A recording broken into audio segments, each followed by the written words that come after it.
Mengine mtakuta kwenye vitabu. Kuna vitabu nimeandika, please pick those books and read. Nguvu 10 za maombi. Taka baada ya hapa uwe ni prayer cha uzembe. Si kwa shuhudia. Kuna wakati nilikuwa siwezi kuomba sana. Ngoja kajipangia basi taomba wiki 2 nifunge. Hapo wiki 2 na niko sure na mitihani na waza nasema nikiana siku 3 siku nasema ngoja niishie hapo. Nitakuwa naomba. Bwana ananiambia funga miezi 3 uombe. Miezi 3. Najipa likizo tesa basi nitafunga hata wiki moja, miezi 3 ni mingi sana. Nasifiwe. Nilifika mahali Mungu aliponibana. Nilikuwa toka chuo mwenyewe naenda mahali na kificha siku 3 naomba. 3 days kavu nilifunga naomba. Kuna mchungaji bwana mchungaji mmoja siku moja Dar es Salaam. One day labda akakuja hapa kwa kipa. Lakini nikiwa chuo nilikuwa toka chuo na nyingine naenda kujifungia siku 3 niko chuo. Ijumaa Jumamosi wa pili najifungia naomba 3 days.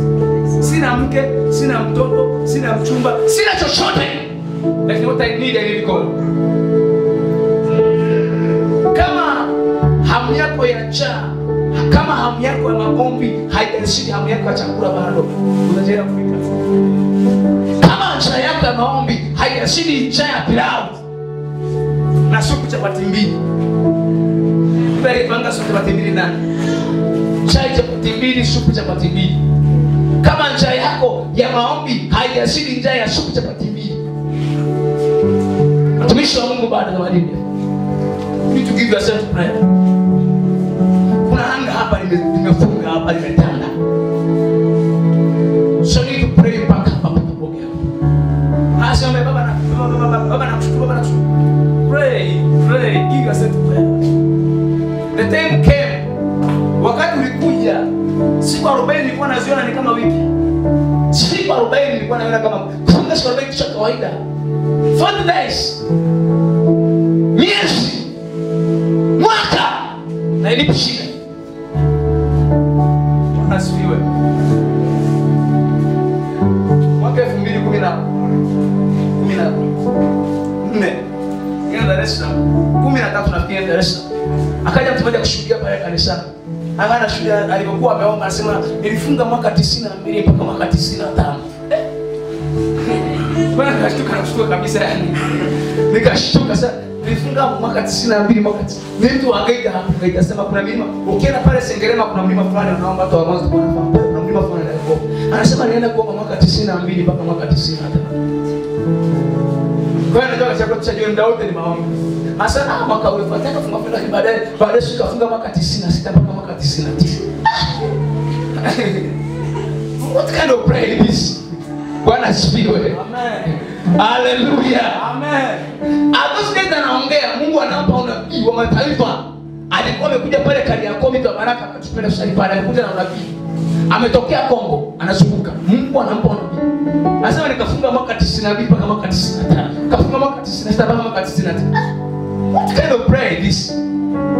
Kasi ile kabisa. Mimi bwana nikijaribu hata wiki bado nanipelekesha. Nikisema nitafunga mwezi ndio ni mwezi ndio kabisa. Ni kama napanda mlima Kilimanjaro. Bwana asifiwe. Amen. Jamani amina. Amen. Sasa nikasikia mtu anasema nifunga mwaka mzima kwa. Sasa nikasikia mtu anasema nifunga miaka 5. Sasa I pray for 5 years. 5 years kwanza na sala kwanza mpaka na fikra tangu kwanza amefunga naomba. Yaani uchaguzi unafanyika mpaka tunaingia kwenye uchaguzi mwingine bwana anafunga na kuomba. Jana kuna mmoja nilimwona yeye ametia mkono. Anasema alifunga miaka 15 mpaka akazirai. Anasema I fasted for 15 years until I find. Kuna ngiri kama bwana anatembea anaongelea mke wake. Alifunga siku 21 kwa kumwambia kura sitaki kuwa mjane, kura kaambia. Let me alone madam. If God will not change my business, let me die. Kama Mungu atabadilisha maisha yangu na umacha nife. I'm here for the purpose. Bwana asifiwe. Amen. Bwana asifiwe. Amen. Wonders of prayer. Kanisa likijitoa kwa ajili ya maombi na kuambia mishale ya adui yote haitapenya. Amen. Hivi kanisa kanisa likajua, likamata moto maombi. Pepo lipi la karibia damu. Hakuna kitu mtapanga kitashinda kufanyika. Maombi ni essence ya Mungu kufanya kazi kwenye maisha yenu. Maombi ni kibali cha Mungu. Nguvu ya maombi.